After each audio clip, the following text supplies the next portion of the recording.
تو ہمیں کیا کرنا ہے؟ تلاوت قرآن کرنا ہے، لیکن ساتھ میں کوشش کرنا ہے جو ہمارا مین ٹاپک ہے سمجھ کر پڑھنا ہے، تو کتنا اور اطمینان بڑھ جائیں گے نا لیول. یہ بہت اہم چیز ہے. قرآن جب وعدے کریں گا، قرآن جن چیزوں سے روکیں گا، قرآن جن چیزوں کے بارے میں بتائیں گا، قرآن جو دنیا کے بارے میں کہیں گا، قرآن جو آخرت کے بارے میں کہیں گا، قرآن جو جنت کے بارے میں کہیں گا، قرآن جو جہنم کے بارے میں، اور دلوں کو اطمینان آتا ہے، یقین اور بلند ہوتا ہے، توکل اور بڑھتا چلا جاتا ہے، ایمان میں اور اضافہ ہوتا چلا جاتا ہے.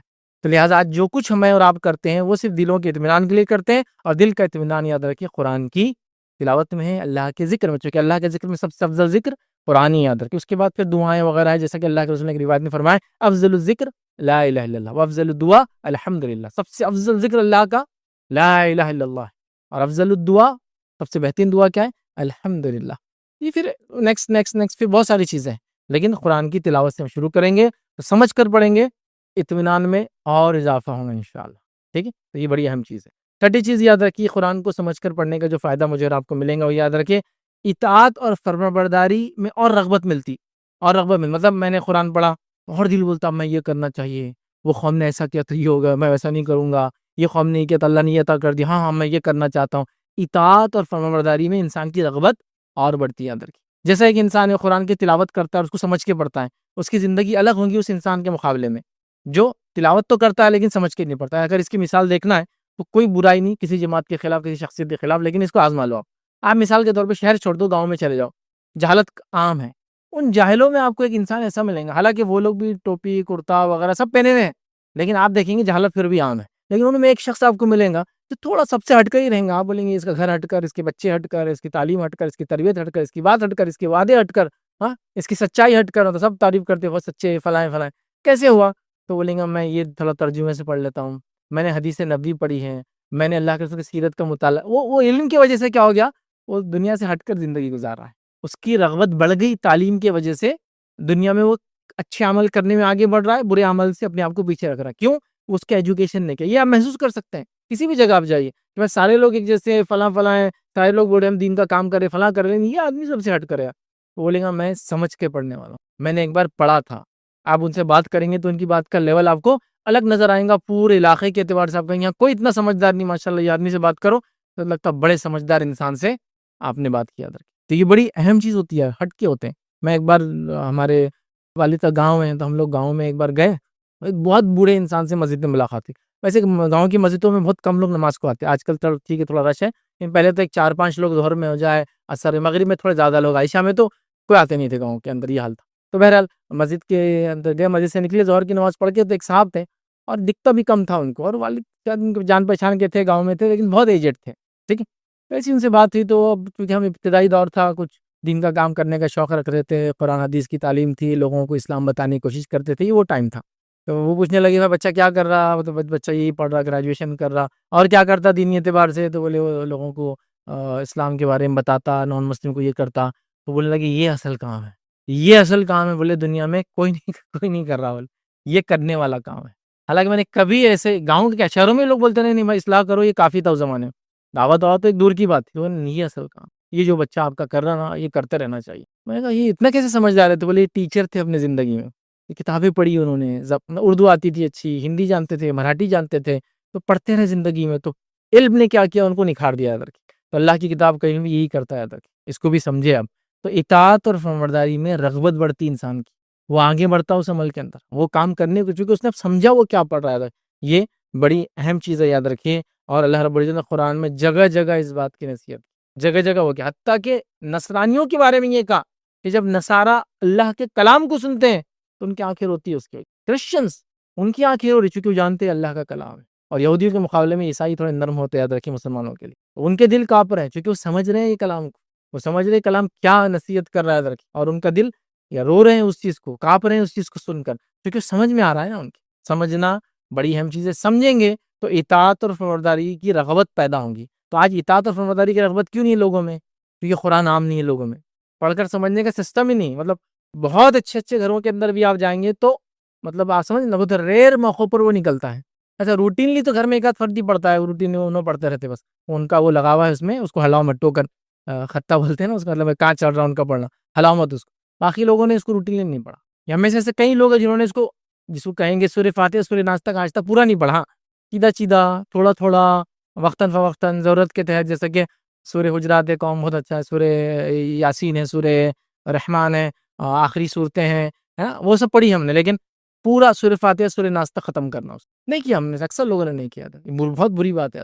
تلاوت کی شکل میں کیا، میں ترجمے کی بات کر رہا ہوں، نہیں ہو، اور کچھ نے تلاوت بھی نہیں کر رہے، سال میں ایک آدھ بار بھی اس کی تلاوت نہیں رہی ہو، جو نماز میں سن لیا خود بھی پڑھنا چاہیے، اور پھر پڑھنے کے بعد یاد رکھیے ہم کو کیا کرنا چاہیے، اس کو سمجھنے کی کوشش کرنا چاہیے، جب سمجھیں گے تو پھر اطاعت اور فرمانبرداری کا جذبہ اور بلند ہوگا، ہم آگے بڑھ کر جو انشاءاللہ عمل کرنے والے بنیں گے۔ اور عمل جو آج امت مسلمہ میں عمل کی کمی ہے، وہ صرف اور صرف قرآن کو نہیں سمجھنے کی وجہ سے ہے، یاد رکھیں، تو ہم کو وہ کرنا ہے، تو اطاعت اور فرمانبرداری کا جذبہ انشاءاللہ ہم بڑھیں گے۔ ساتواں پوائنٹ یاد رکھیے، جو ساتواں فائدہ قرآن کو سمجھ کے پڑھنے کا ہمیں ملیں گے، یاد رکھیے خوف الہی ہمیں پیدا ہوگا۔ میں پہلے کئی آیت رکھ چکا ہوں جس میں خوف کے لفظ آلریڈی آ چکے ہیں، لیکن پھر بھی ہاں انشاءاللہ دیکھیں گے ہم، خوف الہی پیدا ہوتا ہے، اللہ کا ڈر پیدا ہوتا ہے، یہ بڑی اہم چیز ہے، یاد رکھیں اللہ کا ڈر، کہ ہمارے رب نے ہم کو پیدا کیا، وہ چاہتا ہے کہ اس کے بندے جنت میں جائے، اس کی وجہ سے اس نے انبیاءوں کو بھیجا، اس کی وجہ سے اس نے کتابوں کو نازل کیا، اس کی بنیاد پہ اس نے ہدایت کے راستے کو واضح کر دیا اور غلط اور صحیح کا فرق بتا دیا، اور وہ چاہتا ہے کہ لوگ جنت میں جائے، اس کے باوجود بھی ایک انسان جو غلط عمل کر رہا ہے نا،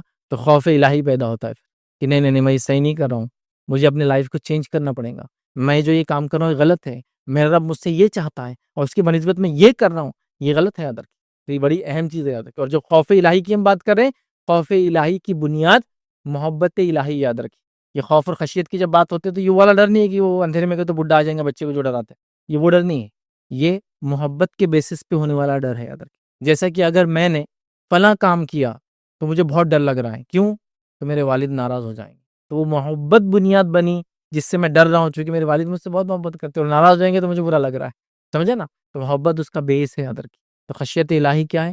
کہ اللہ کے ڈر سے، جو محبت کی وجہ سے، اطاعت کی وجہ سے، بندگی کی بنیاد ہے، یاد رکھیے میں یہ کام نہیں کر سکتا، میں ڈرتا ہوں اللہ سے، اور اس میں یہ بھی شامل ہے کہ اللہ رب العزت کی ذات وہ ذات ہے جو میری پکڑ کر سکتی ہے روز قیامت، یہ بھی شامل ہے اس کے اندر، یہ اس سے مستثنا نہیں، پکڑ کر سکتی ہے، اور جہاں وہ نعمتوں والی جنت عطا کر سکتا ہے مجھے اطاعت فرمانبرداری کی حالت میں، اگر میں نے عمل کیا اور اس میں میری خاتمہ اگر میرا ہوا، تو وہیں مجھے پکڑ بھی سکتا ہے میری نافرمانیوں کی وجہ سے اور برے کاموں کی وجہ سے، ٹھیک ہے۔ تو خوف الہی یاد رکھیے، اللہ رب العزت قرآن میں کیا فرماتا ہے، اللہ فرماتا ہے اور کہتا ہے، سورہ حشر اس کی آیت نمبر 21 میں اللہ فرماتا ہے اور کہتا ہے، اللہ فرماتا ہے لو انزلنا هذا القرآن على جبل لرأيته خاشعا متصدعا من خشیت اللہ وتلک الامثال نضربها للناس لعلهم يتفکرون، اللہ فرماتا ہے اور کہتا ہے اگر ہم اس قرآن کو کسی پہاڑ پر اتارتے تو یقیناً تو اس سے اللہ کے ڈر سے جو ہے پست ہونے والا، ٹکڑے ٹکڑے یا ریزہ ریزہ ہونے والا دیکھتا، اور یہ مثالیں ہم انہی لوگوں کے لیے بیان کرتے ہیں تاکہ وہ غور اور فکر کرے، یاد رکھے۔ یہاں اللہ فرما رہا ہے کہ اگر تو دیکھتا ہم قرآن کو پہاڑ پہ اتارتے تو اس کے بوجھ سے وہ ریزہ ریزہ ہو جاتا، ٹھیک ہے۔ اس کے تعلق سے ابن عاشور رحمۃ اللہ علیہ لکھتے ہیں، فرماتے ہیں اگر قرآن کا مخاطب کوئی پہاڑ ہوتا کا معنی کیا ہے، اور وہ پہاڑ خطاب کو سمجھ سکتا تو وہ قرآن کی خطاب سے اس طرح متاثر ہوتا کہ یہ اثر اللہ کے خوف سے پیدا ہوتا، اور وہ خشیت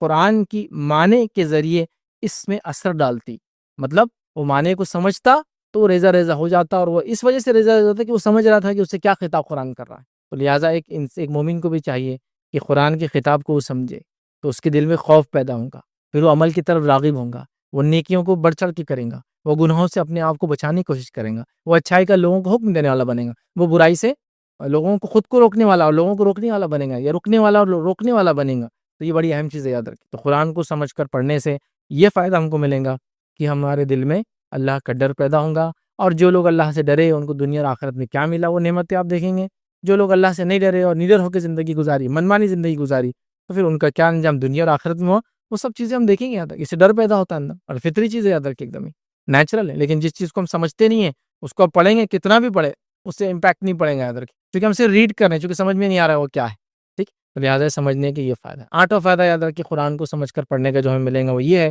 اخلاق اور کردار کی اصلاح ہوتی ہے، اخلاق اور کردار کی اصلاح ہوتی ہے، یاد رکھو، یہ آخری انشاءاللہ اس میں فائدہ دیں گے، اس کے علاوہ بھی ذیلی بہت فائدے ہیں، میں بس سرسری گنا دوں گا۔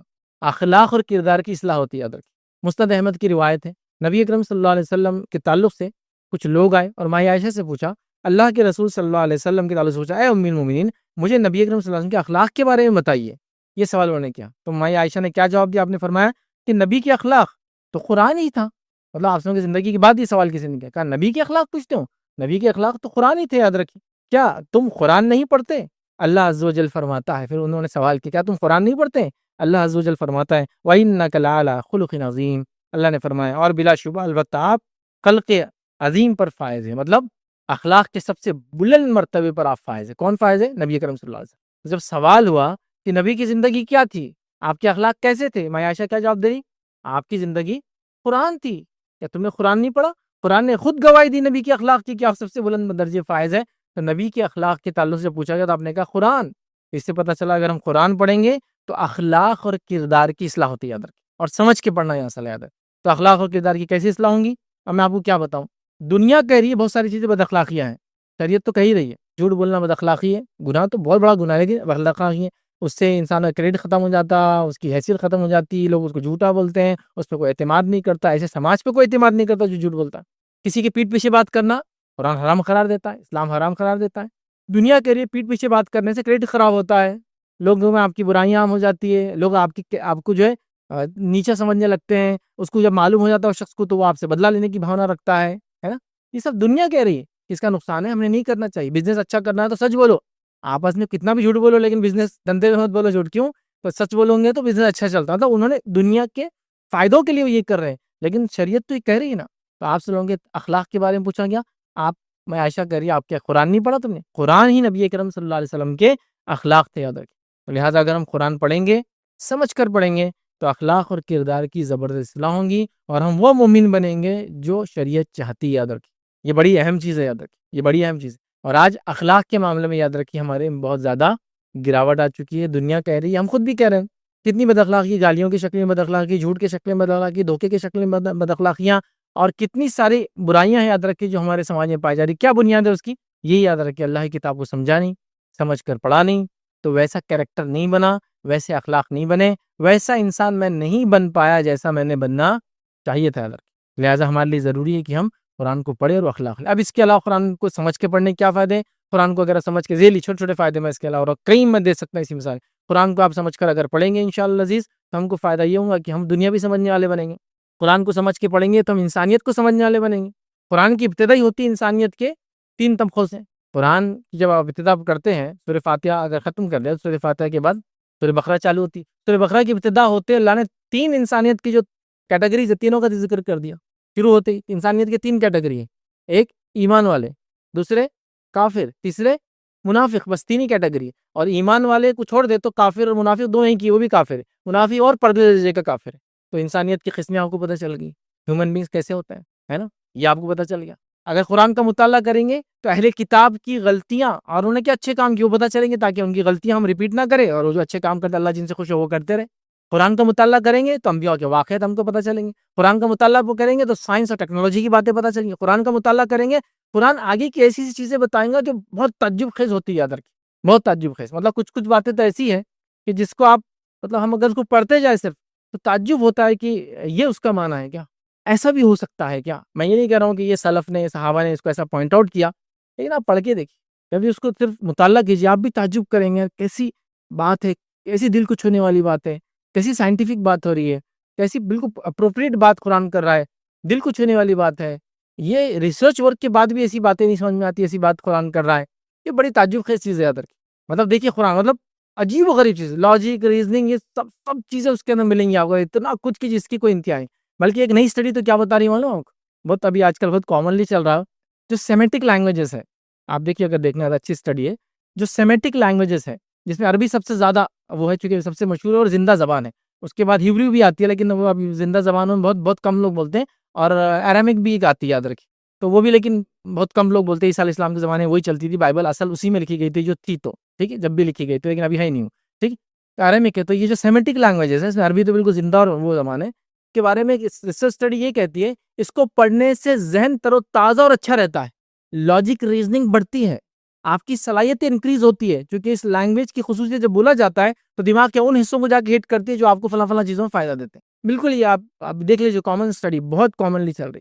بلکہ اس پہ تو میں نے آج تو نہیں ہے میرے پاس کوئی بھی ریفرنس نہیں ہے اس آرٹیکل کا، لیکن میں نے آج سے تقریباً 20 سے 25 سال پہلے ینگ مسلم ڈائجسٹ بول کے بہت مشہور کتاب آتی تھی ڈائجسٹ، آج بھی شاید چلتی ہو، ہم بہت پڑھتے تھے پہلے اس کو. تو اس کے اندر ایک پورا آرٹیکل آیا تھا کہ ایک جرمن جو شخص ہے، جو سائیکیٹرسٹ ہے، وہ لوگوں کا علاج عربی کے الفاظ سکھا کر کرتا ہے جو ذہنی مریض ہوتے ہیں، جس میں الگ الگ اس کی اسٹڈیز تھی، یہ بولنے کا یہ فائدہ، وہ بولنے کا یہ فائدہ، اللہ بولنے سے یہ فائدہ ہوتا ہے اور یہ ذہن کا ہوتا ہے، یہ کلمہ پڑھنے سے۔ وہ مسلم نہیں ہے لیکن ڈاکٹر نان مسلم ہے، لیکن اس کی اسٹڈی کیا بتا رہی ہے کہ سیمیٹک لینگویجز میں یہ الفاظ بولنے سے ذہن کے یہ پارٹ کھلتے ہیں، تو میں یہ الفاظ ان کو پڑھا رہا ہوں۔ تو ایک مسلمان صرف اللہ کا نام بھی لیتا رہے نا، دماغ چلتا رہے گا اس کا اچھا ہمیشہ۔ کئی حافظ قرآنوں کو دیکھیا میں نے حال میں ایک دیکھا، ایک ترکی کا حافظ قرآن تھے، 92 ایئرس کی ایج، مطلب وہ لکڑی پکڑ کے کھڑے رہتے، جب قائم میں کھڑے رہتے اٹھنا بھی نہیں جانتا، پکڑ پکڑ کے اٹھتے، 92 ایئرس کی ایج میں قرآن سنا رہے، اور جوانی کی کیا 16-17 سال کی عمر میں قرآن حفظ کیا تھا، آج تک قرآن پورا یاد ہے، آج تک سنا رہے، ذہن مکمل کام کر رہا ہے، جسم ساتھ نہیں دے رہا ہے۔ لیکن آپ دیکھیے نا، 90 یا اس کے اوپر کے سال کے کوئی انسان جو بے دین ہے اس کو دیکھیے، اب یہ بے دیندار شخص کو دیکھیے، یہ قرآن کا امپیکٹ۔ ایسے کئی لوگوں کو دیکھا گیا بے ہوشی کے عالم میں لیکن قرآن پڑھتے ہیں، کوما میں لیکن قرآن پڑھتے ہیں، دوسری چیزیں نہیں پڑھتے۔ تو یہ اللہ کے کلام کا اثر نہیں تو کیا؟ کئی چیزیں دیکھی گئی ابھی حال کی چیزیں، یہ تو کہ اینستھیشیا کیا بولیں گے، مطلب لوگوں کو سیڈیٹ کرنے کے لیے، بے ہوش کرنے کے لیے دوائیں نہیں ہے، تو چھوٹے چھوٹے بچے قرآن پڑھ رہے ہیں، ان کے آپریشن ہو جا رہے ہیں، یہ پورے ریکارڈڈ ہے۔ یہ تو مطلب میں اس کو ریٹن فارم میں ریفرنس دے سکتا ہوں، لیکن آن لائن جا کے ریکارڈنگز دیکھ لیجیے کہ فلاں جگہ بم گر گیا، بچے کا پیر کٹ گیا، وہ قرآن پڑھ رہا ہے، اور اس کا مطلب زندہ انسان، ہوش میں انسان، اور اس کے پیر کو کاٹ کے نکالا جا رہا ہے، اور وہ اللہ کا کلام پڑھ رہا ہے، لیٹا ہوا ہے۔ تو یہ اطمینان کیسے اس کو مل رہا ہے؟ یہ سکون تو میں ذیلی تو اتنے فائدے بتا سکتا ہوں، لینگویج سیکھنے کے اس کے فائدے، اس کو سمجھنے کے اس کے فائدے، قوموں کا عروج و سوال انسان کو سمجھ میں آتا ہے، قوم میں کیسی آگے جاتی ہے اور کیسے پیچھے آتی ہے، کامیابی اور ناکامی کے اصول کیا ہوتے ہیں وہ سیکھنے کو ملتے ہیں۔ ہاں، سائنس اور ٹیکنالوجی، ریزن، لاجک اور میتھ، دنیا اس کے اندر دنیا اتنا کہ جس کی کوئی انتہا نہیں یاد رکھے، بس آدمی اس کو ایک بار پڑھنے لگ جائے تو کئی چیزیں اس میں نکلنا شروع ہو جاتی ہے، یاد رکھے۔ اور ایسی کچھ چیزیں یاد رکھے جو تعجب خیز ہے، جیسے قرآن نے کہا کہ اللہ کے نزدیک عیسیٰ کی مثال آدم سی ہے، اللہ نے آدم سے کہا ہو جا، آدم ہو گئے۔ اگر کوئی یہ کہہ رہا ہے کہ نعوذ باللہ عیسیٰ علیہ السلام کو والد نہیں ہے تو یہ خدا ہو گیا، تو اللہ کے نزدیک عیسیٰ کی مثال آدم سی ہے۔ اگر نعوذ باللہ عیسیٰ کو تم خدا کہہ رہے ہو صرف والد نہیں ہونے کی وجہ سے، تو آدم کو کیا بولیں گے؟ ڈبل خدا، ماں بھی نہیں اور باپ بھی نہیں ہے۔ تو کہ اللہ کے نزدیک عیسیٰ کی مثال آدم سی ہے، یہ سمجھانے کے لیے کہ تم صرف والد نہیں تو اس کو خدا مان رہے ہو ایک نبی کو، تو پھر یہاں تو آدم کو کچھ بھی نہیں، دونوں نہیں ہے۔ تو کیا کہا کہ اللہ کے نزدیک عیسیٰ کی مثال آدم سی ہے، اللہ نے چاہا ہو جا اور وہ ہو گئے۔ جب مثال کہا تو مثال کیسی ہونا چاہیے؟ تو قرآن کا معجزہ دیکھیے، قرآن میں عیسیٰ علیہ السلام کا نام کتنی بار آتا ہے معلوم آپ کو؟ 25 مرتبہ۔ اور آدم علیہ السلام کا نام کتنی بار آتا ہے معلوم؟ میرے بغیر بولے آپ بول سکتے کہ تو قرآن نے کہا عیسیٰ کی مثال آدم سی ہے، مثال ایک جیسی ہونا چاہیے۔ تو آدم علیہ السلام کا نام بھی 25 مرتبہ ہے اور عیسیٰ علیہ السلام کا نام بھی 25 مرتبہ ہے، حالانکہ پورے قرآن کے 30 پاروں میں پھیلا ہوا ہے۔ کون یاد رکھ کے لکھے گا کہ 25 بار دونوں کو مینشن کرنا ہے مجھے؟ کیوں معجزہ ہے؟ جب مثال ہے تو مثال ایک جیسی ہونا چاہیے نا، تو 25 بار دونوں کا نام ہے۔ دیکھیے آدم اور آدم، آپ وہ فہرست اٹھا لیجیے قرآن کی، دیکھیے اس میں عیسیٰ کتنے بار ہے، عیسیٰ ابن مریم، آدم کتنی بار، دونوں 25 ٹائمز، تعجب کرنے والی بات نہیں۔ تو بہرحال این نمبر آف ذیلی بینیفٹ قرآن کو پڑھ کر سمجھنے کی میں بتا سکتا ہوں، لیکن یہاں ہم نے 8 بڑے فائدے میں نے آپ کے سامنے رکھنے کی کوشش کی کہ قرآن کو سمجھ کر پڑھنے کی ہم کو کیا فائدے ملیں گے۔ اس کے علاوہ آپ کو حالات، ماحول، معاشرہ، قرآن کی کئی موضوعات ہیں۔ میں ایک صاحب کا واقعہ سنا تو یہ بھی آن لائن اویلیبل ہے، ایک نان مسلم تھے، تو ہم کو پڑھنے لگے ایتھسٹ، پہلے سب کچھ دنیا گھوم لی، پڑھ لیا، کر لیا، دنیا میں سب کرنا جو نہیں کرنا سب کر لیا، کیونکہ اب مذہب ہی نہیں تھا، لا دینیت ہے۔ اس کے بعد سوچا کہ پڑھا اسلام کو، سوچا اسلام حق ہے، دیکھتے ہیں، لیکن کیا سوچتے ہوئے پڑھ رہے آگے معلوم؟ ایک نشانی اللہ نے دکھانا میرے کو بس، جیسا کہ کچھ بڑا نہیں تو بولے ایسے ہوا چلنا، جب میں اسلام قبول کروں، گھنٹیوں کی آواز آنا، ایسے ٹن ٹن ہوتا نا، جیسے خوشی ہوئی تو فلموں میں ہوا چل رہی، گھنٹیوں کی آواز آ رہی، تو میں سوچا کچھ تو بھی ایک ہو جانا، کیا کروں؟ جب آخر میں اسلام قبول کرنے کی مسجد مطلب جانے کا ارادہ کیا، تو میں نے بولا چلو کچھ نہیں تو تھوڑی تیز ہوا تو چلا دو بس، مطلب میں جا رہا اسلام قبول سے، ہوا آنا، چہرے کے بال ایسے پیچھے جانا، کچھ تو۔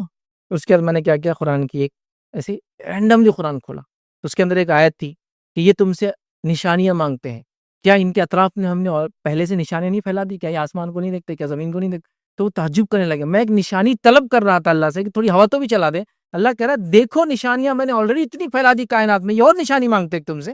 اللہ کے رسول پہ بات آ رہی ہے کہ تم سے ایک اور نشانی مانگتے ہیں، اپنی نفس میں دیکھو، زمین میں دیکھو، آسمان کی پیدائش دیکھو، سب نشانیاں ہیں۔ انہوں نے کہا کہ میں ایک نشانی طلب کر رہا تھا، جب اللہ کے کلام کو کھولا اسلام قبول کرنے سے پہلے، تو قرآن کی آیت وہی بول رہی تھی، تم اس کے بعد بھی نشانیاں مانگ رہے ہو۔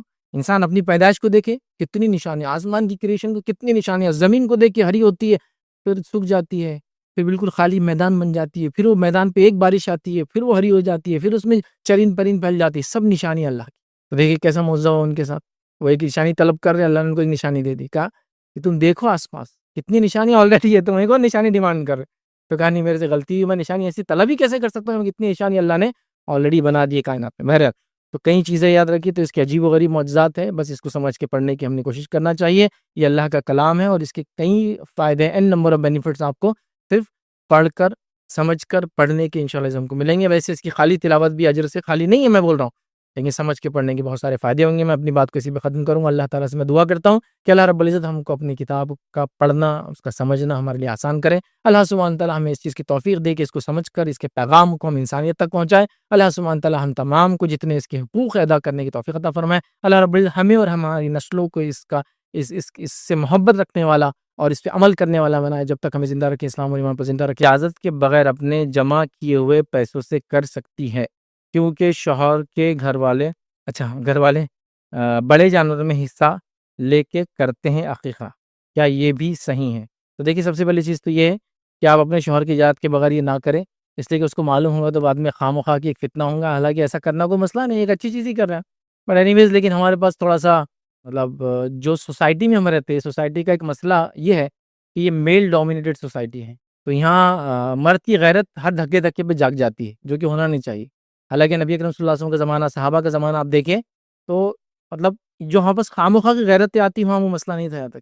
حتیٰ کہ کچھ جگہ تو یہ ایسے گھرانے بھی ہم دیکھتے ہیں آپ کے زمانے میں جہاں میل کی انکم اتنی نہیں تھی، فیمیل کی ارننگ سے وہ گھر چلتا تھا، لیکن کوئی برا نہیں مانتا تھا اس کو. میں یہ نہیں کہہ رہا ہوں کہ عورت کو کمائیں لگانا اسے کھانا چاہیے، لیکن کچھ جگہ صحابہ سے ہوا ایسے حالات کہ وہ چاہ رہے تھے، اتنا نہیں ہوا. بیوی کو ہنر تھا، بیوی کچھ گھر میں بنا رہی ہے، سیل آؤٹ کر رہی ہے، وراثت میں کچھ پیسے ملے، فلاں کر رہی ہے، اور اس کا اپنا بینک بیلنس ہے، اس کی اپنی زندگی ہے اور شوہر کی اپنی زندگی ہے. ایسا وہاں پاس بہت مشکل ہے. بیوی کا اکاؤنٹ ہے تو شوہر ہی آپریٹ کر رہا ہے اس کو. بیوی ہر چیز یہاں بالکل کمپلیٹ کنٹرول والا میل ڈومینیٹ سوسائٹی آتا ہے، کہ جہاں وہاں بس عورت کی ملکیت اور اس کی خود کے فیصلوں کا جنرلی کچھ بھی نہیں. اس کا فیصلہ اس کا شوہر لیں گا، شوہر سے بھی زیادہ پہلے شوہر کی ماں لیں گی اس کے فیصلے، جتنے بھی لینا، بچے کب پیدا کریں گی، دواخانہ کہاں جائیں گی، یہ کیا کریں گی، سب اس نے لیں گی. اس کے بعد جو تھوڑے بہت ڈیسیجن اس کے پاس ہے، خود کے بچوں کے لیے بھی وہ اپنے شوہر اور اپنی ساس سر پہ ڈیپینڈ رہتی ہے. تو یہاں انڈیپینڈنٹ لائف نہیں ملتی ہے. اس وجہ سے بول رہا ہوں کہ آپ حقیقت چھپ کے کریں گے، اس کو پتہ چلے گا، جھگڑے کا گھر بنے گا. تو اس معاملے میں بولوں گا چھپ کر نہ کریں، آپ ان کو بتائیں کہ ایسا ایسا ہے. اور بڑے کے اندر یاد رکھیے نبی اکرم صلی اللہ علیہ وسلم سے کوئی ایسی روایت ثابت نہیں سوائے ایک ضعیف روایت کے، جو کہ بالکل صحیح نہیں ہے. یاد رکھیے کہ بڑے میں حصہ ہوتا ہے، عقیقے کے اندر چھوٹے جانور میں کرنا چاہیے. لڑکے کے لیے 2 چھوٹے جانور، استطاعت ہے تو، نہیں ہے تو ایک بھی کر لیا تو چلیں گا. اور لڑکی کے لیے 1 چھوٹا جانور. یاد رکھیے لڑکے کے لیے جو میں نے 1 چلیں گا کہا وہ مجبوراً ہے ہی نہیں، اور کر سکتا ہے ایک تو ایک بہرحال اس ٹائم کر دے، وہ کوئی مسئلہ نہیں انشاءاللہ. ٹھیک ہے، تو ایسا کرے، لیکن چھپ کے کرنے کا میں یہ کہوں گا نہ کرے. ہاں اتنے سمجھدار ہے، کوئی ایسا مسئلہ نہیں ہے تو پھر ایک الگ بات ہے، لیکن اگر ویسا نہیں ہے تو احتیاط کرنا زیادہ بہتر. جی جی، قرآن کو بچپن سے پڑھنا بہتر رہے گا کسی بھی بچے کے لیے. تو قرآن کی مطلب حفظ کرانا چاہیے یا عالمت کرانا چاہیے یا عربی سکھانا چاہیے، ان میں سے بہتر بات کیا ہے بچے کے لیے؟ سوال آیا کہ قرآن سیکھنے کے تعلق سے اگر بچپن سے اگر بچوں کے لیے اس میں محنت کی جائے تو کیا کرنا چاہیے؟ پہلے ان کو حفظ کرانا چاہیے یا ترجمہ وغیرہ ان کو پڑھانا چاہیے یا عربک ایز اے لینگویج سکھانا چاہیے؟ تو پہلی چیز یاد رکھیے، بچوں کو جو سب سے اچھا کام کر سکتے ہیں حفظ کرانا چاہیے، کیونکہ لینگویج وہ بعد میں سیکھ لیں گے لائف کے اندر، لیکن جو ڈیٹا بیس ہے قرآن وہ بعد میں ایک ایج ہونے کے بعد سیکھنا تھوڑا مشکل ہو جاتا ہے، ناممکن نہیں ہوتا ہے، مشکل ہو جاتا ہے. تو پہلے قرآن حفظ کرا دیں، جو کہ ان کے پاس ایک بینک ہو گیا، نالج بینک آ گیا. اب اس کو سمجھنے کے لیے پھر لینگویج سکھانا شروع کر دیں. تو مے بی آپ نے 5 6 7 سال سے سکھانا شروع کیا، 10 سال تک اس نے کیا، اس کے بعد لینگویج سیکھنا چالو کیا اس نے لائف میں. اب وہ ایک لمبے ٹائم تک بھی سیکھ سکتا ہے، اسکول کالج کے ساتھ چلتا رہے گا انشاءاللہ. ٹھیک ہے، تو لہٰذا حفظ کرائیے. حفظ کے ساتھ ساتھ یا حفظ کے بعد، اگر بہت چھوٹا ہے تو پہلے حفظ کر لے، اس کے بعد لینگویج سکھانا چالو کیجیے. اور بچوں میں بڑی صلاحیتیں ہوتی ہے، یاد رکھیں ملٹیپل لینگویج سیکھ سکتے ہیں. آج کل اسکولوں میں جنرلی جو اسٹیٹ بورڈ اسکول ہوتے ہیں 4 سے 5 زبانیں بچے سیکھتے ہیں ایک ساتھ. انگلش میڈیم سے تو انگلش، اس کے بعد ہندی اور مراٹھی، کچھ اسکولوں کے اندر عربی اور اردو بھی سکھائی جاتی ہے ان کو الگ سے. تو انگلش بھی سیکھ رہا ہے، ہندی اور مراٹھی سیکنڈ اسٹینڈرڈ سے شروع ہو جاتی ہے CBSE کے اندر. تو اور اسٹیٹ بورڈ وغیرہ میں 4th سے یا 5th کے بعد چالو ہوتی ہے، 4th کے بعد 5th 6th 7th سے لینگویج آتی ہے. یہاں تو 4 لینگویج ایک ساتھ سیکھ رہا ہے. تو آپ تھوڑے سے ایک لینگویج اور ایڈ کر دیں عربی، تو اس کو انشاءاللہ مسئلہ ہونے والا نہیں ہے. تو پہلے حفظ کرا لیں. حفظ کے بعد یا حفظ کے ساتھ عمر کے حساب سے، سمجھداری کے حساب سے، انٹلیکٹ کے حساب سے ہر بچہ الگ ہوتا ہے، ساتھ میں اس کو پھر قرآن کی عربک بھی سکھانے کا ایک معمول رکھیں. کوشش اگر کرے تو 2 سے 3 سال کے اندر بچے بیسک عربک سیکھ لیتے. یاد رکھیے قرآنک عربک، بول چال والی نہیں، وہ الگ ہے تھوڑی، لیکن قرآنک عربک بہرحال وہ سیکھ لیتے ہیں. اور حفظ یاد رکھیے، اس پہ محنت کرے، پھر قرآن عربک اس کے بعد ٹرانسلیشن پہ کرے. لیکن چونکہ آپ نے سوال کیا تو میں یہاں ایک گزارش کروں گا، جو لوگ میری بات کو سن رہے ہیں اور اسپیشلی وہ لوگ جو پبلیکیشنز ان کا تعلق ہے، ہم نے قرآن کو بچوں کے حساب سے ترجمہ کیا ہی نہیں اب تک. پرابلم یہ ہے جس کے نتیجے میں اگر ان کو پڑھنے بھی آپ دے دے کوئی قرآن جو آج اردو رومن بھی آ رہا ہے، تو رومن قرآن بھی نہیں سمجھ پا رہے ہو. کیوں نہیں سمجھ پا رہے؟ جو لینگویج ہے وہ اتنی جس کو ڈیفیکلٹ ہے، اتنی مشکل ہے ان کے لیے، پلس کانٹیکسٹ کو ان کے حساب سے بھی نہیں بتایا گیا. کانٹیکسٹ تو کوئی بار بڑوں کو بھی سمجھ میں نہیں آ رہا. کانٹیکسٹ کو بتانا پڑے گا نا، ایسا جو لینگویج چل رہی ہے اس لینگویج میں پہلے ٹرانسلیشن ہو، اور بچوں کے حساب سے. تو اس کو ویسا کیا نہیں ہے، جس کے نتیجے میں یہ ہوتا ہے کہ ہاں بس چھوٹے بچے قرآن کو نہیں سمجھ پائیں گے. چھوٹے بولے تو میں کہہ رہا ہوں 15-20 سال تک بھی نہیں، کہ ہمارا انگلش میڈیم سے پڑھے ہوئے تھے، اتنا مشکل جاتا ہے ان کی. مطلب آپ قرآن ان کو دے دو، عربی کا جو رومن آ گیا سمجھو، معاف کرنا اردو کا رومن، وہ ہر جگہ لاتے ہیں. اس کا کیا معنی ہے، اس کا کیا معنی ہے؟ ایک لائن میں 4 چیزوں کو ان کو الفاظ، مطلب 6 ورڈز پڑھ رہا ہے وہ، 4 کا ٹرانسلیشن دینا ہے آپ کو بیٹھ کے. اس کا معنی یہ ہے، اس کا معنی یہ ہے، اس کا معنی ہے، اس کا معنی ہے. دوسرا، اگر انگلش ہی پڑھ رہا ہے تو انگلش بھی اس لیول کی ہے جو بڑوں کے لیے لکھی گئی. پرانے اس میں تو کنگس اور کوئنس انگلش بہت ہی ڈینجر تھی، وہ دی داؤ والی وہ ختم ہو گئی. اب جو آئی نہیں، لیکن اس میں مسئلہ ہے، جو لینگویج استعمال ہو رہی ہے وہ بچوں کو بیسک لینگویج آتی ہے ہاں بس انگلش، اور وہ ہوتی ہے انگلش بولنے والوں کے لیے. تو اگر کسی نے ایسا، اگر کسی امریکن نے کیا یا کسی لوکل آدمی نے کیا جو ریورڈ تھا، تو وہ اس کی لینگویج سلینگ رہیں گی، پھر مطلب اتنی کامن، اتنی ہمارے لیے انکامن، چونکہ وہ بول چال والی زبان رہیں گی جو وہاں بولی جاتی ہے، ہمارے لیے مشکل ہوتا ہے. اور کچھ نے اتنی کتابیں لکھا کہ ہمارے بچوں کو سمجھ میں نہیں آتی ہے. تو گزارش کروں گا تھوڑا سا اس کو ترجمے کی طرف دھیان دیں. لیکن یہاں ایک چیز سے وارننگ بھی دوں گا ساتھ میں، آج کل میں نے کچھ لاسٹ 1 ایئر میں بہت سارے ترجمے دیکھے، فوٹوگرافک ترجمے. سورہ بقرہ تو گائے بنی ہوئی، پھر اس کے پیٹ میں یہ لکھا ہوا، اس کے ادھر لکھا، اس کے پیچھے لکھا، اس کے لکھا. دیکھیں آپ نے قرآن جو آج کل بہت سارے آ رہے ہیں، یہ قرآن کا سب سے بڑا پرابلم یہ ہے کہ یہ اس کو کسی عالم دین نے جنرلی اس کو ویریفائی نہیں کیا، کیونکہ اس پہ ایسی کئی چیزیں جو ہونا نہیں چاہیے جو ہے، جو آپ نہیں کر سکتے. جیسا اگر آپ کسی چیز کو ڈال رہے ہیں، سورہ بقرہ تو گائے ڈال دی، تو ظاہر سی بات ہے بنیادی اصول یہ کہ چہرے نہیں ہونا چاہیے، چاہے انسان ہو چاہے جانور ہو، لیونگ تھنگس کے چہرے نہیں ہونا. اس سے پورے چہروں کے ساتھ ہے. مطلب اگر کوئی بھی عالم دین بیسک بھی کرتا کسی مسلک کا، تو کہتا چہرہ نہیں ہونا چاہیے، ایٹ لیسٹ آپ کا آنکھیں ہٹا دو، کان ہٹا دو اس کا، اور اسی رہنے دو اس کا سے. وہاں پورا مکمل طور سے وہاں جہنم کا ذکر آ رہا تو آنکھ جلتی بتائی جا رہی. جہنم آنکھ ہے لیکن وہ غائب ہے، اس کو ہم یہاں ڈپکٹ نہیں کر سکتے بنا کر. جنرک طور پہ آپ بول سکتے ہیں کہ جہنم آنکھ ہے، ایک آنکھ کو دیکھ لو، لیکن جب جہنم بولوں گا تو ایک پرٹیکولر آنکھ نہیں بتا سکتا ہوں، لکڑیاں چل رہی، آنکھ اس پہ چل رہی، کیونکہ غائب کی چیز کو میں پورٹرے کر رہا ہوں نا، میں نے دیکھا ہی نہیں نا اس کو. حدیث میں کیا ہے، جنت اور جہنم تصور کے باہر ہے. تو میں جنرک فوٹوز ڈال سکتا ہوں، جیسا کیسا کہ جہنم آگ ہے، تو یہ جنرک کو فوٹو ڈال دے چلے گا، لیکن اسپیسیفک کو کہ بچوں یہ دیکھو جہنم کی آگ ہے، پھر یہ ختم، یہ تو غائب ہے نا. آپ سمجھ، ایول شو کرنا آپ کو، ایول برائی، تو آپ کو ایسا برا چہرہ بنا دے رہے ہیں، ایول جیسا یہ ایول ہے یا ڈارک بیک گراؤنڈ ہے، سمجھ میں آ رہا ہے، ٹھیک ہے.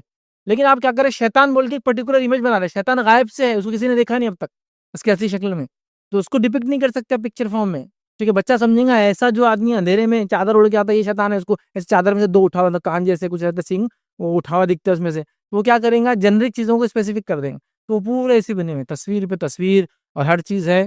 صرف انبیاؤں کے جہاں نام ہے تو وہاں چہرے پہ کچھ نہیں ڈالا انہوں نے، لیکن تھوڑے دن میں ڈال دیں گے وہ، کیونکہ جو پرنٹرس ہے نا، اگر وہ اٹھا لے ڈائریکٹ، کیا اس سے اچھا تو ہم ڈوڈلز بنا سکتے ہیں جو انہوں نے بنائے، وہ کریں گے. چائنیز اس میں سب سے آگے بنا کے پہلے ڈال دیں گے، بولیں گے یہ ہمارے طرف سے ڈوڈل قرآن تو ہو رہا ہے. تو یہ تھوڑا سا مطلب ایک ایکسٹریم میں چلا گیا، ایک ایکسٹریم میں گیا. تو میں کہوں گا تھوڑا بچوں کے حساب سے ترجموں کو تھوڑا ریوائز کر کے خوبصورت انداز سے، ایک پہ تھوڑا کم کنٹینٹ ڈال کے، اچھی بارڈرز اس کی بنا کر، کلر فارم میں کچھ آیتیں کلر میں لکھی ہوئی ہے، کچھ بچوں کو اچھا لگتا ہے نا، اٹریکٹیو لگتا ہے، ایسا کرے تو میں سمجھتا ہوں بہت زیادہ ایک اچھی چیز رہیں گی انشاءاللہ ان کے سمجھنے کے لیے.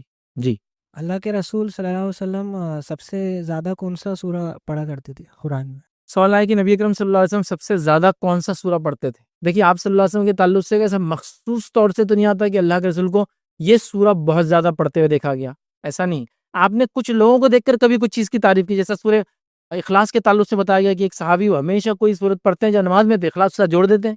تو یہاں آپ نے سنا دیکھا کہ یہ سورہ زیادہ پڑھا جا رہا ہے اخلاص، اور آپ نے اس کو ٹھیک ہے کہہ دیا. آیت کے تعلق سے آتا ہے، یہ آیت آپ سے بہت زیادہ پڑھتے تھے، سورت کے تعلق سے ایسی باتیں کم ملتی ہیں. کون سی آیت؟ انس بن مالک رضی اللہ عنہ فرماتے ہیں نبی اکرم صلی اللہ علیہ وسلم یہ آیت سب سے زیادہ پڑھتے تھے، ربنا آتنا فی الدنیا حسنۃ وفی الآخرۃ حسنۃ وقنا، دعا کی شکل میں بھی اور آیت کی شکل میں سب سے زیادہ پڑھتے تھے. تو میں آیت کا بول سکتا ہوں، صورتوں کا نہیں. آپ صلی اللہ علیہ وسلم سے بہت ساری صورتیں پڑھنا ثابت ہے، یہ مخصوص نہیں. اور خاص طور سے ہمارے پاس 2 صورتوں کو بہت لوگ سٹریس دے کے پڑھتے ہیں، ایک سورہ یاسین اور دوسرا سورہ رحمان. یہ دونوں کا نبی اکرم صلی اللہ علیہ وسلم نے کوئی خاص فضیلت بتا کے پڑھنا ثابت نہیں ہے. جیسے ہمارے پاس سورہ یاسین کو بولتے ہیں قرآن کا دل ہے، کوئی صحیح روایت ثابت نہیں ہے. سورہ رحمان کی فضیلتیں ہیں لیکن ایسی کوئی فضیلت نہیں کہ اس کو زیادہ پڑھا جائے، اور آپ سے اس کو ہمیشہ پڑھتے زیادہ پڑھتے ایسی کوئی روایتیں بھی ثابت نہیں. ہاں آپ آخری صورتیں جو قرآن کی ہوتی تھی، ٹھیک ہے، وہ صورتوں کو اس کو مفصل صورتیں بولتے ہیں، جو سورہ نمبر 50 سے چالو ہوتی ہے ادھر کی اور آخر تک چلتی ہے ادھر کی. یہ صورتیں آپ پڑھا کرتے تھے، یاد رکھیں. تو یہ صورتوں کے اندر بہت ساری صورتیں آتی ہیں، یاد رکھیں. ٹھیک ہے، ایسا مخصوص نہیں ہے. تو آیت کا میں نے ایک بتا دیا. کچھ الفاظ بھی آپ سے زیادہ پڑھتے تھے قرآن کے، وہ بھی بہرحال ایک میرا پورا لیکچر ہے. الفاظ جو قرآن کے الفاظ اور قرآن کی آیتیں اور قرآن کی صورتوں کی فضیلت، تین الگ الگ ہے، اس میں تفصیل رکھا. تو مخصوص کوئی صورت کے تعلق سے آپ نے فضیلت بتائی، کچھ صورتوں کے سورہ کہف کی بتائی کہ ہر جمعہ پڑھ لے تو ایک جمعہ سے دوسرے جمعہ ایک روشنی رہتی ہے اس کے لیے، فلاں فلاں فلاں. لیکن وہاں بھی آپ کو دیکھا نہیں گیا کہ آپ بہت پڑھ رہے ہیں اس کو. ٹھیک ہے، لہٰذا ہم کہہ سکتے ہیں آیت کا تو ہم کو ملتا ہے، صورتوں کے تعلق سے مخصوص ہم نہیں کریں گے اس کو. ہاں، یہ بات بھی پتہ چلتی ہے کہ آپ رات میں جب نماز پڑھتے پھر بقرہ کو پورا پڑھتے، پھر آل عمران پڑھا کرتے تھے، اور پھر نساء بھی کبھی کبھی جوڑا کرتے. اتنا لمبا آپ پڑھتے تھے قرآن رات کی نماز میں خاص طور سے. لیکن وہاں بھی ایسے الفاظ نہیں کہ آپ ہمیشہ ایسا کرتے تھے. ٹھیک، ہم کہہ سکتے ہیں کہ وقتاً فوقتاً اللہ کے رسول نے الگ الگ صورتوں کو پڑھا ہے، یاد رکھیں. السلام علیکم. شیخ، اکثر دیکھا گیا ہے کہ ابھی رمضان کے بعد جب شوال آتا ہے تو 6 روزوں کے ریگارڈنگ کوشچن تھا میرا. تو اکثر لوگوں کو یہ غلط فہمی ہے کہ رمضان کے بعد ایک روزہ رکھنے کے بعد ہی آپ باقی 5 رکھ سکتے ہیں، نہیں رکھ سکتے.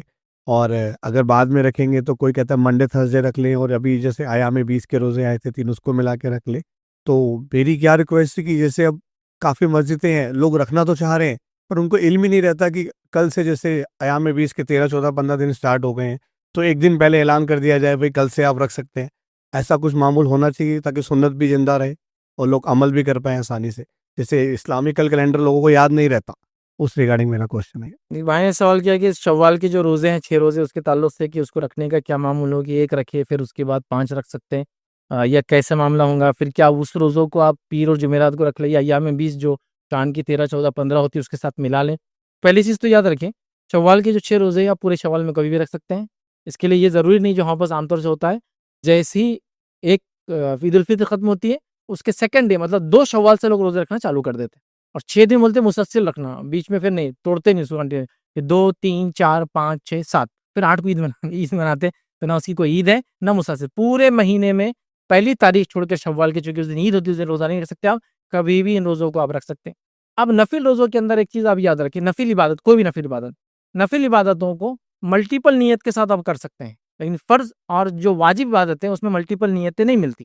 جیسے کہ میں اگر مسجد میں آؤں اور یہ کہوں کہ 2 رکعت نماز پڑھتا ہوں میں تحیت المسجد، تحیت الوضو اور شکرانے کی نیت سے، تو آپ 2 ہی رکعت پڑھیں گے اور آپ کو پوروں کا ثواب ملے گا کیونکہ یہ نفل عبادت ہے.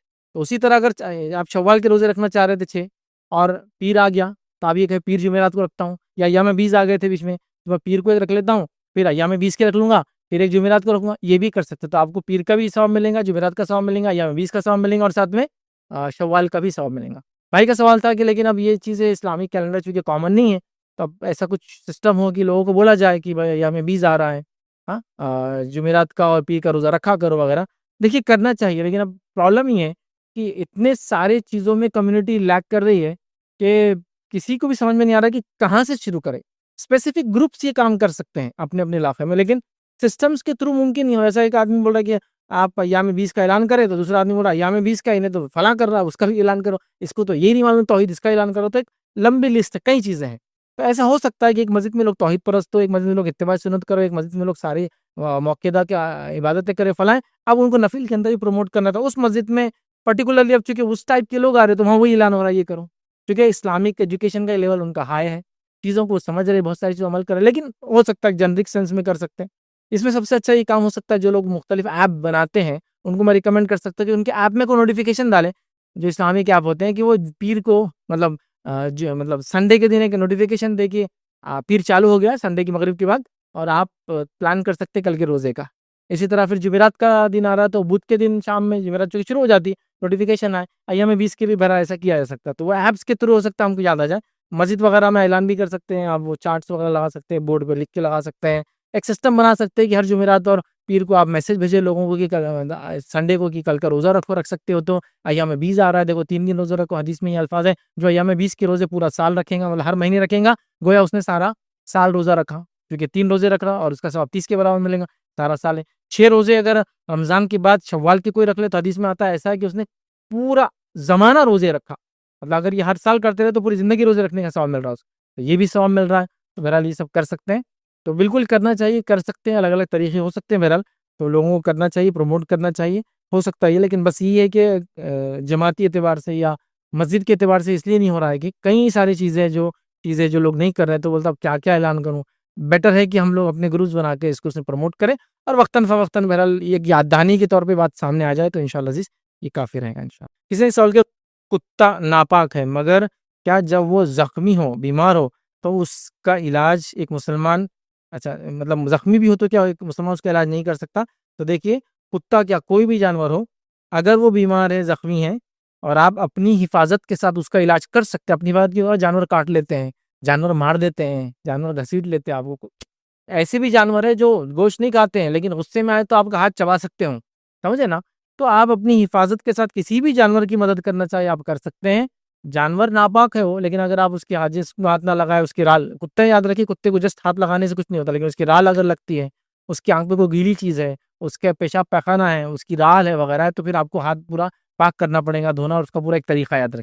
لیکن عام طور سے اگر کتے کو ہاتھ لگا لے تو اس کا کوئی مسئلہ نہیں, یاد رکھے وہ ہاتھ دھو لے اتنا کافی ہے. تو لہٰذا وہ علاج کر رہا ہے اس کا تو بالکل علاج کر سکتا ہے, کوئی مسئلہ نہیں. جانوروں کا علاج کرے, کتا اس میں شامل, کوئی بھی جانور کا, میں اس کو کوئی کیٹیگرائز نہیں کرتا ہوں, آپ سب کر سکتے ہیں. اپنی حفاظت کا آپ خیال رکھیے. اور دوسری چیز یہ دیکھیے جہاں آپ اتنی تڑپ جانوروں کے لیے رکھتے ہیں ایسا نہ ہو کہ بازو آپ کا دادا بیمار ہے اور آپ کتے کے علاج میں لگے ہوئے ہیں, پڑوس میں آپ کے انسان بیمار ہے اور آپ کتوں کی پال رہے ہیں, ان کے فوڈ کی تیاریاں کر رہے ہیں, انسان مر رہے ہیں. کیونکہ پورے افریقہ میں پورا فرسٹ ورلڈ کنٹریز آ کے ان کے شیر چیتے بچا رہے ہیں اور انسان مر رہے ہیں ان کے بازو میں. پورا یہی ہے, فلاں کنٹری میں ٹائیگر ریزرو, فلاں کنٹری میں لائن ریزرو, فلاں کنٹری میں ایلیفینٹ ریزرو, اتنے $بلین اس میں ڈالے جا رہے ہیں اور وہاں لوگ ایلیفینٹ فوڈ سے مر رہے ہیں.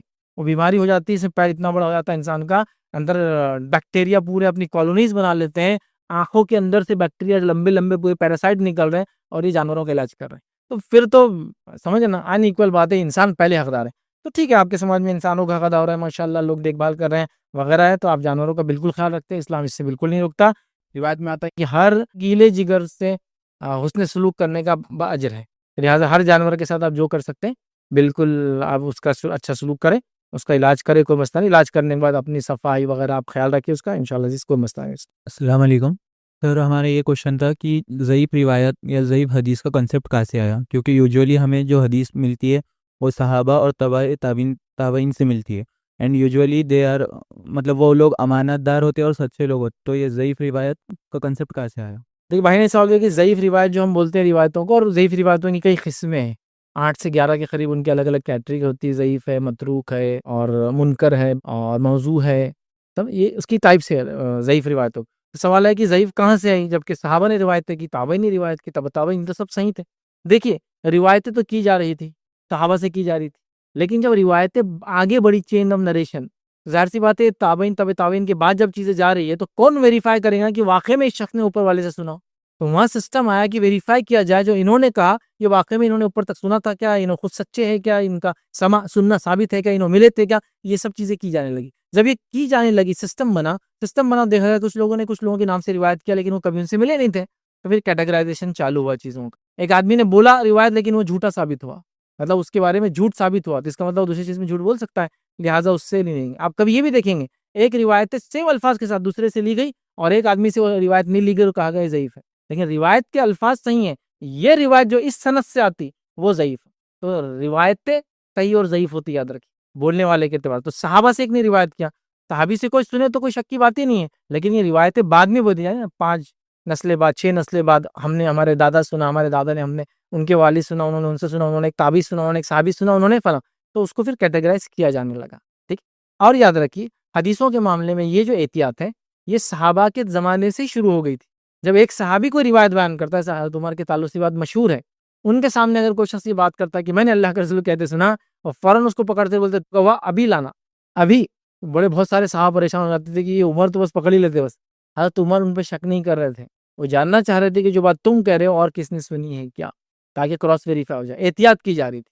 تو لہٰذا جب کوئی روایت آ رہی ہے تو صحابی ضعیف نہیں ہے, تابعی ضعیف نہیں ہے, تابعی ضعیف نہیں ہے, لیکن بولنے والے نے جس سے سنا, جو روایتیں آ رہی ہے اس کا ملنا ثابت ہے کہ فلائیں, وہ سب کیا جاتا ہے, اس کے لیے پورا علم ہے. یاد رکھیے وہ علم آپ جب پڑھیں گے تو جب سمجھ میں آئے گا کہ یہ بہت ضروری ہو گیا تھا جب زمانہ اللہ کے رسول سے دور جا رہا تھا, لوگ غلط ملت چیزیں بیچ میں کر رہے تھے, اس کو ویریفائی کیا گیا, جس کے لیے پورا ایک سسٹم بنایا گیا اسماء و رجال کا, جس نے تقریباً 65,000 لوگوں کی زندگیوں کو اسکین کیا گیا اور لکھا گیا, اور انہوں نے زندگی میں ایک بار بھی جھوٹ بولا تھا تو لکھا گیا کہ اس نے جھوٹ بولا تھا, اور ان کی روایتیں پھر نہیں لی گئی. اس وجہ سے وہ ضعیف ہو رہی. ہو سکتا ہے حدیث صحیح ہو, لیکن چونکہ بولنے والے نے کہ آپ ضعیف ہے تو اس کو نہیں مانا جائے گا.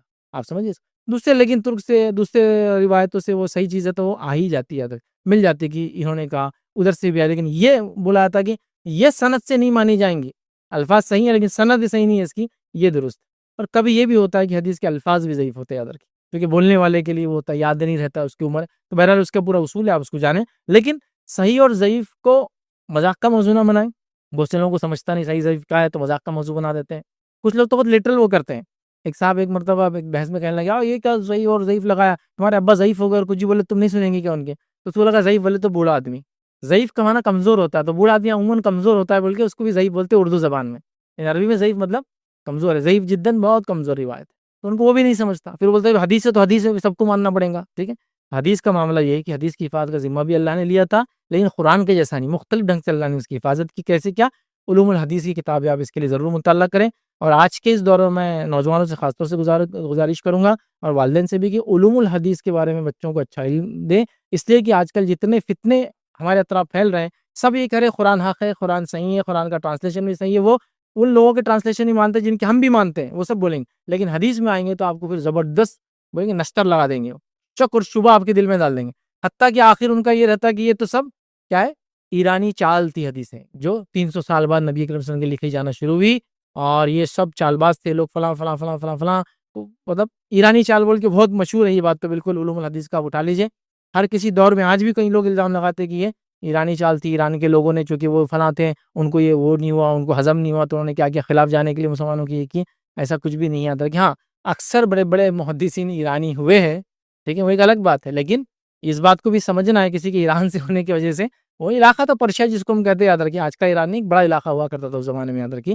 ٹھیک ہے، اور اس زمانے میں یاد رکھیے وہ ان کا مسلک یہ نہیں تھا جو آج کے لوگوں کا ہے، یہ آپ کو پتا ہونا چاہیے کہ 400 سے 500 سال پہلے ہی ایران جو ہے وہ شیعہ مسلک کی طرف یا مذہب کی طرف جانے لگا، اور بعد میں شیعہ، ورنہ اس سے پہلے وہ کمپلیٹ سنی اسٹیٹ تھا، یاد رکھیے، ایسے ابتدائی دور سے شیعہ نہیں تھے وہ، تو یہ بھی جانے، اب تو تاریخ ویسے نہیں ہے، تو بہرحال یہ ٹاپک ضرور پڑھے، کیونکہ اسے بہت سارے لوگ وہ کر رہے ہیں کہ قرآن تو حق ہے، قرآن تو 100% صحیح ہے، لیکن حدیث میں شک ہے، حدیث 300 سال بعد لکھی گئی، حدیث ایرانی چال ہے، حدیث یہ حدیث غیر عرب محدثین نے لکھی ہے، محدث اکثر غیر عرب ہے، فلاں یہ ایسا ہے، یہ ایسا ہے، فلاں فلاں، یہ اس طرح کی چالیں یاد رکھی، تو یہ ان باتوں سے بچنے کے لیے بنیادی ہے، بہت بڑی بڑی کتابیں نہیں پڑھنا، علوم الحدیث، علوم القرآن وغیرہ پڑھیں تو انشاءاللہ بہت زیادہ اس میں جو ہے فائدہ ہوگا، اور یہ شک اور شبہات سے ہم انشاءاللہ اس بچیں گے۔ السلام علیکم۔ فیض بھائی، جو ہے تو ہر جگہ قرآن کے میننگ یا نسخے لے جانا تھوڑا مشکل ہوتا ہے، تو آج موبائل ہے تو کوئی ایسا ایپ آپ سجیسٹ کیجئے جس میں اچھے ترجمے جو ہے تو ہم لوگوں کو مل جائے، اور اردو ترجمہ یا انگلش یا ہندی ہے تو اس کو بغیر وضو کے بھی جو ہے تو پڑھ سکتے ہیں کہ یہ بھی تھوڑا سا؟ فائنل سوال یہ ہے کہ قرآن کا کوئی ایسا مطلب چونکہ ہم نسخہ لے جانا تو مشکل ہے، ٹریولنگ وغیرہ کرتے ہیں تو ترجمہ اگر کوئی ایپ فارم میں ہو تو ایک بہت اچھا اور بہت اوتھینٹک ایپ ہے، انگلش کے بارے میں مجھے اس کا نالج نہیں ہے، لیکن عربی اور اردو میں تو ہے اویلیبل، مکتبہ شاملہ کا اردو ورژن بھی اویلیبل ہے، جس کے اندر تقریباً 10 سے 15 کے قریب ٹرانسلیشنز اور 8 سے 10 تفسیریں اس میں، اور آپ ہر آیت کے اوپر ٹرانسلیشن اور تفسیر آپشن چن سکتے ہیں، مطلب تفسیر ایک کا ترجمہ ایک کا دیکھ سکتے ہیں آپ، تو ملٹیپل ترجمے اور ملٹیپل ہے، بہت اچھا ایپ ہے اردو جن کو آتی ہے، اگر اردو نہیں آتی ہے تو پھر آپ مختلف جو ترجمے نام میں لے سکتا ہوں وہ جس ایپ میں وہ لے سکتے ہیں، جیسا محمد تقی الدین ہلالی صاحب کا قرآن کا ترجمہ احسن الکلام، وہ آپ پڑھ سکتے ہیں، بہت اچھا انگلش ترجمہ ایک طرح سے دیکھا جائے تو، دوسرے بھی ہے لیکن پھر اس کے اندر دوسرے مسائل یاد رکھیں، لیکن یہ بہت اچھا ترجمہ ہے، سعودی گورنمنٹ یہی پرنٹ کر کے ابھی مدینہ پرنٹنگ پریس سے شائع کرتی ہے، نان مسلم کے لیے عبداللہ یوسف علی صاحب کے قرآن کو انہوں نے کافی ترمیم کی، اس میں چینجز لائے، وہ بھی آپ بہرحال چاہے تو، بٹ وہ نان مسلم پرسپیکٹیو سے اس میں تاریخ زیادہ لکھی گئی ہے، اور یہ کتاب کے اندر ایک مسلم کی اصلاحی نقطہ نظر سے آپ کو قرآن کی مختلف قرأت کے لیے کوئی چاہیے تو ایک برج ٹرانسلیشن آتا ہے، برج BRIDG، برج ایپ بھی آتا ہے ان کا، برج ٹرانسلیشن، انہوں نے ساری الگ الگ قرأتیں جمع کی ہیں، مطلب جہاں ویریشن آف قرأت ہے، ٹرانسلیشن نہیں، مطلب جو الگ الگ قاریوں نے، جو بولتے ہیں الگ الگ قاری ہے جو 10 عشرہ صبا جو کرتے ہیں، تو قاریوں کے جو قرأت کا ڈفرنس ہے، تو ہر آیت میں جہاں ڈفرنس ہے اس کے ملٹیپل پورا لکھ کے دیتے عربی کے اندر، کہ کسی نے ایسا الحمدللہ رب العالمین، ٹھیک ہے، الرحمن الرحیم، مالک یوم الدین، تو ملک یوم الدین، تو وہاں لکھا ہوئے گا مالک انہوں نے لیا، لیکن یہ قرأت نے ملک کا آتا ہے، اس کو ریڈ کرتے ہیں اور نیچے میننگ دیتے ہیں کہ یہ مالک اونر، ملک بادشاہ، اور دونوں کو وہ کرتے ہیں، جہاں جہاں ایسے ویریشن ہے جتنے بھی پوری قرأتوں کو انہوں نے کور کیا اس کے اندر،